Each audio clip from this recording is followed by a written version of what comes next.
And Pawan Kalyan గారికి అంటే that to OG. I think చాలా ఒక ఫ్యూ డేస్ నుంచి పవన్ కళ్యాణ్ గారి ఫ్యాన్స్ అవ్వచ్చు. ఈవెన్ తమన్ గారు కూడా చాలా చాలా ఇంటర్వ్యూస్‌లో OG I'm going to answer this, I'm going to say this అని చెప్పి చాలా, అంటే తమన్ గారి గురించి ఎప్పుడు ఓజీ గురించి అడుగుతున్నా కూడా నేను దీంతో ఆన్సర్ చెప్తాను, ఇది ఒక ట్రెండ్ సెట్ అన్నట్టు చెప్తున్నారు. సో మీరు అంటే మిగతా ఓజీ సాంగ్స్ వింటున్నారా? అంటే కంపోజిషన్స్ ఎలా జరుగుతున్నాయి? ఏమన్నా అప్పుడప్పుడు మనం అటు ఇటు వెళ్తున్నప్పుడు మనకి బ్యాక్‌గ్రౌండ్ స్కోర్స్ కూడా వినిపిస్తుంటాయి కదా! ఎలా జరుగుతున్నాయి ఓజీ వర్క్స్ అంటే? అంటే ఫ్యూ డేస్‌లో రిలీజ్ కాబట్టి.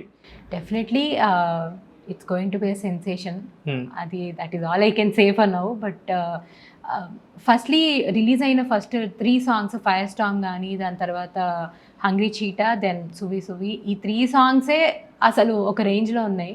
సో మీతో పాటు నేను more excited to listen to OST. So let's see. నేను అంటే దీనికంటే కూడా మీరు పవన్ కళ్యాణ్ గారు స్టేజ్ మీద ఉన్నప్పుడు ప్రీ రిలీజ్ ఈవెంట్లో పాడేది నేను ఇమాజిన్ సో ఎక్సైటెడ్. అసలు I'm just excited for the fans.